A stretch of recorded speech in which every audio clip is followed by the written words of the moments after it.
Senior सहाफ़ी तज्ज़ियाकार मुजीबुर रहमान शामी साहब ने मुझे ज्वाइन किया। अस्सलाम वालेकुम, बहुत बहुत शुक्रिया शामी साहब आपका। शामी साहब, जो एक बहस छिड़ी हुई है कि इमरान खान किसी भी वक्त असम्बलियाँ तोड़ सकते हैं, इनके अपने वफाकी वज़रा ने बात की, असद उमर साहब ने बात की, शेख रशीद ये बात कर चुके हैं, एतजाज़ अहसन साहब ने भी एक प्रोग्राम में ये बात की, तो ये बहस क्यों छिड़ गई है? हुकूमत के वज़रा को ये क्यों इंडिकेशंस आ रही हैं? क्या ऐसे इशारे मिल रहे हैं कि वज़ीर आज़म जो है वो असम्बलियाँ तोड़ सकते हैं और कबल अज़ वक्त इंतखाबात हो सकते हैं? देखिए, ये सूरत हाल जो पैदा हुई है वो पीटीआई के अंदर जो बगावत है उसके नतीजे में पैदा हुई है। जहांगीर तरीन साहब ने 40 के करीब जो एमपीएस हैं और एमएनएस हैं उनको अपने साथ खड़ा करके बता दिया है कि ताकत का सरचश्मा जो है वो उनका ग्रुप है, और अगर उनके ग्रुप ने पीटीआई के साथ अपना नाता तोड़ा तो ना पंजाब हुकूमत कायम रह सकेगी, ना वफाकी हुकूमत कायम रह सकेगी। तो ये जो मैसेज दिया जा रहा है कि वज़ीर आज़म असम्बलियाँ तहलील कर सकते हैं, ये उनके अपने बागी अरकान के लिए मैसेज है कि अगर वज़ीर आज़म ने असम्बलियाँ तहलील कर दी तो फिर उनको बड़ी मुश्किल सूरत हाल का सामना करना पड़ेगा। लेकिन मेरा ख्याल है कि ये एक धमकी है जिसे अमली जामा नहीं पहनाया जा सकता। लेकिन अगर आप कह रहे हैं कि जहांगीर तरीन ग्रुप की तरफ से एक मैसेज है और ये इंडिकेशन समझिए इस हुकूमत ने, तो आपकी अपना तज्जिया क्या है कि प्राइम मिनिस्टर ब्लैकमेल हो जाएंगे, इस हद तक नहीं जाएंगे, या जो उनके वज़रा बात कर रहे हैं कि वो अगर उनके रास्ते में रुकावटें डाली गई, असम्बलियाँ वो तोड़ देंगे लेकिन किसी के हाथों ब्लैकमेल नहीं होंगे? आपकी अपनी ऑब्जर्वेशन क्या है सर? देखिए, असम्बलियाँ तोड़ेंगे तो नए इंतखाबात कराना पड़ेंगे। हाँ, और इस वक्त पीटीआई जो है वो इस पोजीशन में नहीं है कि वो नए इंतखाबात जो है उनमें हिस्सा ले और जीत जाए। आप देखें कराची में उनका क्या हशर हुआ है, वो उनकी अपनी जीती हुई नशिस्त जो है उसमें वो 6ठे नंबर पर आए हैं। आज खुशाब में भी ज़िमनी इंतखाब हुआ है और अभी तक की जो गिनती है उसके मुताबिक उनका उम्मीदवार जो है वो हार रहा है। बिल्कुल। हालांकि ये उनकी एक मजबूत नशिस्त थी क्योंकि गुज़श्ता इंतखाबात के मौके पर पीटीआई का उम्मीदवार सिर्फ 6000 वोट से हारा था। बिल्कुल। लेकिन वो अब भी उसको मेकअप नहीं कर सका, यानी ऐसा नहीं कर सका कि पीटीआई जीत रही हो। आपने देखा नौशहरा में जो इंतखाब हुआ वो पीटीआई ने हारा, पंजाब में जितने ज़िमनी इंतखाब हुए पीटीआई ने हारे। इस वक्त जो हवा है वो पीटीआई के खिलाफ चल रही है। वोटर्स जो है उनमें बड़ी बेचैनी है। पीपल्स पार्टी का अपना हल्का जो है वो सिमट रहा है। इस आलम में अगर इंतखाबात की बात की जाएगी तो पीटीआई जो है उसका धड़न तख्ता हो जाएगा इंतखाबात।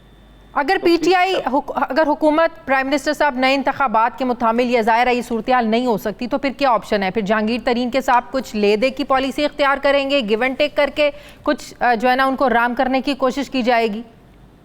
देखिए, उनको आराम करने की कोशिश की जाएगी। उनका ग्रुप जो है उसको किसी न किसी तरीके से उसको हमवार किया जाएगा और पीटीआई जो है अब उस पर तवज्जो देनी होगी डेवलपमेंट की तरफ और अपने मुआशी मामलात की तरफ। और अगर पीटीआई जो है आइंदा आने वाले 2 साल में मामलात को संभाल सके तो फिर वो ज्यादा बेहतर तरीके से इलेक्शन में हिस्सा ले सकेगी। तो जहांगीर तरीन इस प्रेशर के जरिए आपको लगता है रिलीफ लेने में कामयाब हो जाएंगे? देखिए, अब तो जहांगीर तरीन जो है वो एक रुकनी कमेटी तो बनवा ली है ना उन्होंने, तो अली जफर जो है अब उनका मामला देख रहे हैं और उनकी रिपोर्ट आएगी तो उससे मालूम होगा कि वो उनको कितना रिलीफ मिलता है। तो ज़ाहिर जो कानूनी माहिरीन है वो यही कहते हैं कि उनको रिलीफ मिल सकता है। जो हंगामा शुगर को सब्सिडी के नाम पर उठाया गया था, अब दिलचस्प बात यह है कि जब मुकदमे कायम हुए हैं या तहकीकात हुई है तो उसमें सब्सिडी हासिल करने वालों का कोई नाम नहीं है, बिल्कुल ना कोई जिक्र है। किसी ने सब्सिडी गलत हासिल की किसने एक्सपोर्ट नहीं की और जाली दस्तावेजात पेश करके सब्सिडी ले ली, इस तरह की कोई बात नहीं है। ना कोई शुगर का मसला है। ज्यादा मामला मनी लॉन्ड्रिंग के हैं, पुराने मुकदमे हैं। हाँ। जो कि कई उनमें से सेटल हो चुके हैं। हाँ। और कई जो हैं वो एक एफबीआर की ज्यूरिस्डिक्शन में आते हैं या एससीसीपी की ज्यूरिस्डिक्शन में आते हैं। इसलिए इस बात का इम्कान मौजूद है कि उनकी सुनवाई हो जाए और उनको कुछ रिलीफ मिल जाए। तो पीटीआई जो है अगर अपने दाखिली बहरान पर काबू पाने में कामयाब होगी तो उसके बाद ही वो आइंदा जो है कदम आगे बढ़ा सकेगी। सही। शामी साहब, आपको लगता है ऑपोजिशन इंतखाबी इस्लाहात के मामले पर सियासत चमका रही है, एक चीज़ को समझा नहीं, देखा नहीं और सिर्फ ये कि हुकूमत ने मुसवदा पेश कर दिया या हुकूमत वो तरमीम लेकर आ रही है, हुकूमत इंतखाबी इस्लाहात का जो है ना वो उस पर बात करना चाहती है, सिर्फ यही वजह है कि ऑपोजिशन बात करना नहीं चाहती है, बैठना नहीं चाहती है, एक टफ टाइम देना चाहती है? आपको लगता है सिर्फ सियासत कर रही है ऑपोजिशन, के पास कोई ऑथेंटिक बात नहीं है कि आप कर सकें, कोई दलाइल नहीं है कि हम क्यों नहीं बैठ रहे इनके साथ? देखें, ऑपोजिशन जो है वो भी एक दाखिली बहरान का शिकार है। हाँ। आपने देखा कि पीडीएम जो है उसमें किस तरीके से फूट पड़ी है और किस तरह मुस्लिम लीग नून और पीपल्स पार्टी जो है उन्होंने सारे दावे जो थे और सारी खैर सगाली के जो जज्बात थे उनको बालाए ताक रखते हुए किस तरह एक दूसरे के साथ पंजा आजमाई की है। हाँ। और कराची में एक दूसरे का किस तरह मुकाबला किया है। तो पीडीएम जो है उसका अपना एक दाखिली बहरान का सामना है। सही। और पीपल्स पार्टी और मुस्लिम लीग नून इस तरह से एक दूसरे से लड़ाई लड़ रही हैं जो माजी में चीजें दफन हो चुकी थी उनको जिंदा किया जा रहा है। तो ये एक इमेच्योरिटी का सबूत दिया जा रहा है। और जब ये बात कही जा रही है कि वो रिफॉर्म्स के मामले में कोई बातचीत नहीं करेंगे तो ये कोई ऐसी बात नहीं है जो लोगों को समझ में आए। सही। बातचीत तो करनी चाहिए और करनी पड़ेगी। बिल्कुल। और अगर इलेक्टोरल रिफॉर्म्स होती हैं तो उनके लिए वो रास्ता हमवार करना पड़ेगा। बिल्कुल। इस तरह से सर मंफी तौर पर हिलाने से काम नहीं चलेगा। बिल्कुल सही। बहुत शुक्रिया सीनियर सहाफ़ी तज्ज़ियाकार मुजीबुर रहमान शाह मेरे साथ। नाज़रीन, आज वज़ीर-ए-आज़म ने दुनिया भर में तैनात पाकिस्तानी सफ़ीरों से खिताब किया और कहा कि सफारत खानों का जो काम है ये अपने शहरियों को अच्छी सर्विस देना है, उन्हें सहूलतें देना है।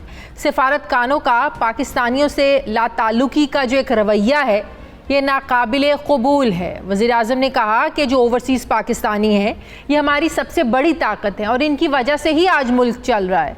वज़ीर-ए-आज़म ने खिताब में ये भी कहा कि सऊदी अरब और मुत्तहिदा अरब अमारात के सफारत खानों से बहुत ज़्यादा शिकायत आई हैं। यूएई और सऊदी अरब में पाकिस्तानी सफारत खानों का जो रवैया है पाकिस्तानियों से ये बहुत गैर मुनासिब है। उन्होंने मज़ीद कहा कि भारत के सफारत खाने अपने मुल्क में सरमाया लाने के लिए बड़ा फ़ाल किरदार अदा करते हैं, जबकि पाकिस्तानी सफारत खाने इस हवाले से गैर फ़ाल हैं, इस हवाले से कोई खातिर खा उनका काम नहीं है। वज़ीर-ए-आज़म सफारत खानों के अमले के रवैये पर बहुत ज़्यादा आज हमें नाराज़ भी नज़र आए और आज एक्टिविस्ट लिहाज से नज़र आए जब उनके पास एक सऊदी खातून की एक शिकायत पहुंची। सऊदी खातून रियाद में मौजूद पाकिस्तानी सफारत खाने से आउट पास लेने गई। आउट पास एक ट्रैवल डॉक्यूमेंट होता है कि जब आपका पासपोर्ट एक्सपायर हो जाए और आपको अपने मुल्क में ट्रैवल करना है तो आपको एक ट्रैवल डॉक्यूमेंट दिया जाता है। जब वो सफारत खाने वो डॉक्यूमेंट लेने गई, वहाँ पर मौजूद जो सफारत खाने का अमला था उस अमले ने खातून से बहुत ज़्यादा बदतमीज़ी की। उस अमले ने खातून को हब्से बेजा में रखा हमारे ज़राए के मुताबिक और ज़ाती सवालात पूछ के खातून की तज़लील की। ज़राए के मुताबिक फिर खातून ने डायरेक्ट पाकिस्तान में भी हाई अथॉरिटी से शिकायत की।